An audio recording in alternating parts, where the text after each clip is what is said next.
Trilogy by Wynne-Jones.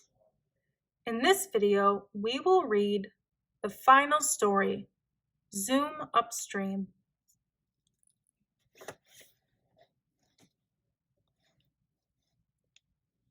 Zoom Upstream.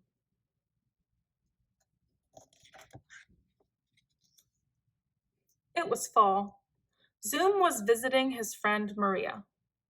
They were in her back garden, raking leaves and planting lily bulbs for spring.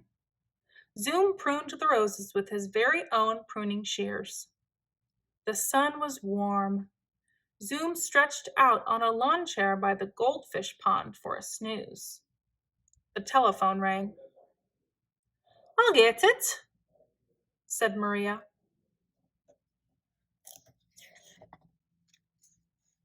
Zoom woke up feeling chilly. The sky had clouded over. Maria was not there. Zoom followed her muddy boot prints into the kitchen. She had left him a hastily scribbled note. "It's the captain. Had to go. No time to lose."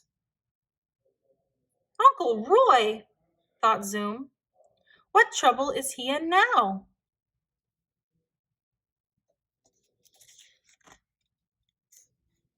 Zoom followed Maria's footsteps to the library.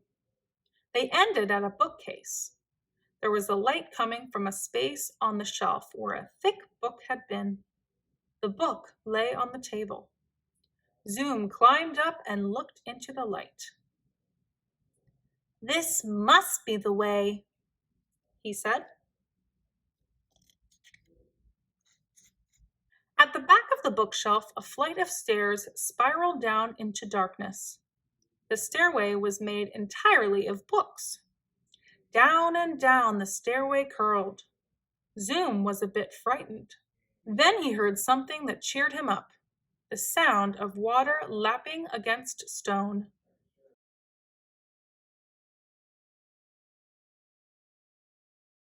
He found himself on a levee by a dark river. There was old crates piled everywhere, dusty and cobwebby.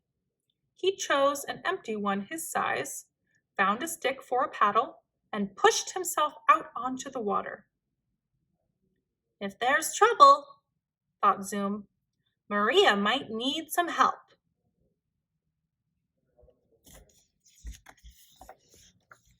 Zoom dipped his paddle into the oily waters. The current pulled him along the river's winding course. The air grew warmer. "Burp, burp." He heard something croaking. "Shh!" Bats! He saw a log with eyes. Then Zoom's crate began to spin, around and around, caught in the rapids, pulling him faster and faster. Whoosh! Zoom closed his eyes and hung on tight.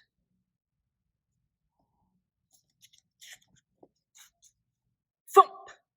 He banged into a stone dock. He wasn't hurt. Carefully, he climbed from his crate into a room aglow with torches. The walls were crawling with pictures, and all the pictures were of cats. There were cats on the ceiling, cats carved out of stone, and everywhere around him there were cloth-covered cat-like shapes. "Mummies," thought Zoom. "This must be Egypt." He had always wanted to go to Egypt, but where was the desert?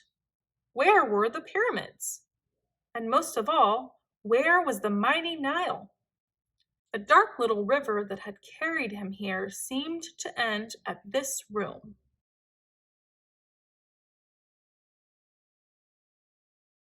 Boom, boom, boom.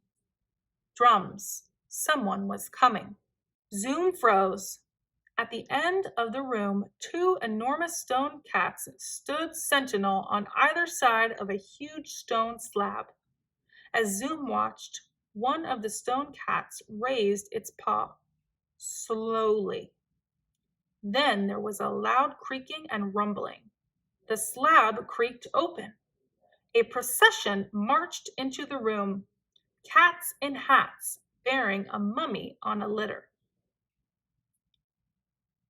Piso passes past it, chanted the cat with the tallest hat. Piso passes past it, the other cats answered. They placed the mummy on the floor and then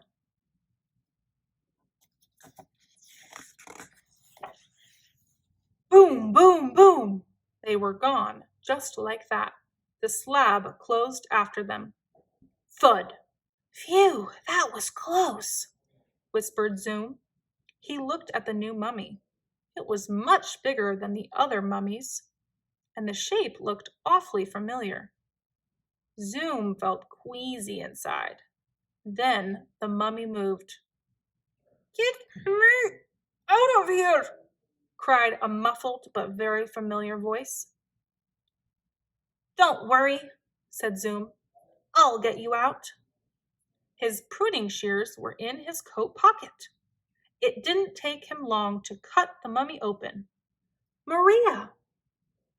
Am I glad to see you, she said.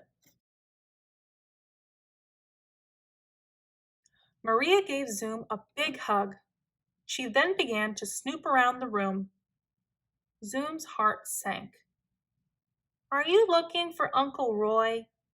He asked. That's right, said Maria. Zoom stared into the gloom. None of the mummies moved. I guess we're too late, he mumbled. Maria did not hear him. Aha! She said, picking up something shiny from the cold stone floor. A silver button.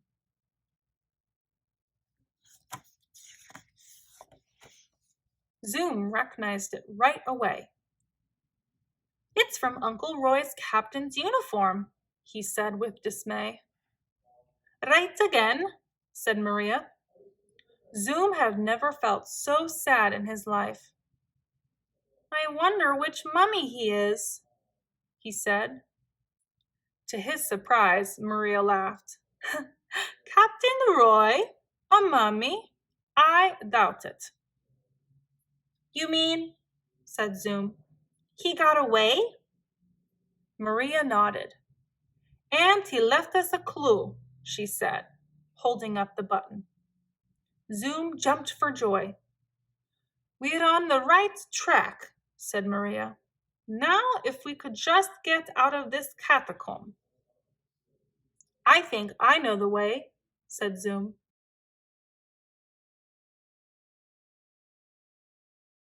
He walked to the end of the room, to the stone sentinel cats. He pushed on the cat's paw with all his might. There was a loud creaking and rumbling. The slab opened. Yahoo! Cried Maria. Where now? Asked Zoom. Look for buttons, said Maria. They found themselves in a cavernous hallway lined with towering, glowering cats, whose eyes followed them as they hurried along. Zoom tried to keep his own eyes on the ground. Boom, boom, boom. The sound of the drums echoed off the walls. Were they behind or up ahead? Zoom couldn't tell. Then he saw Silver, the second button. Maria found the third. Boom, boom, boom. Were the drums getting closer? Left, then right, Zoom and Maria followed the clues.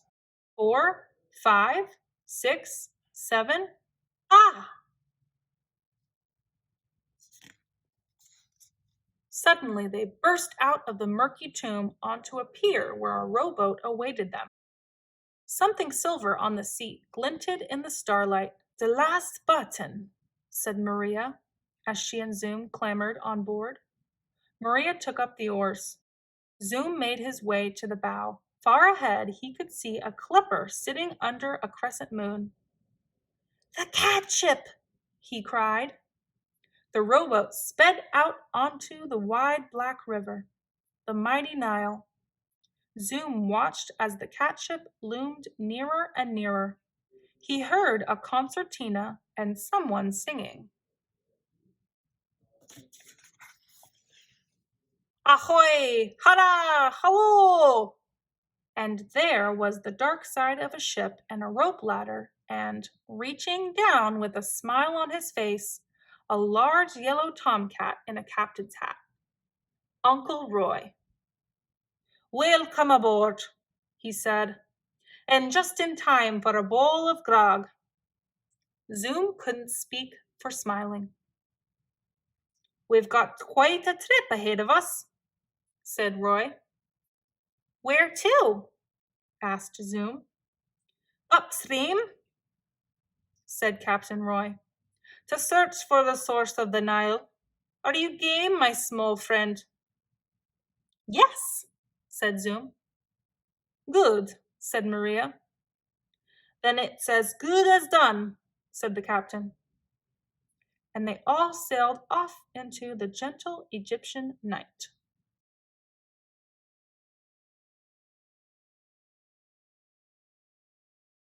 For Montezuma, Zoom himself, 1975 through 1986. For Alberta and her guy. The end.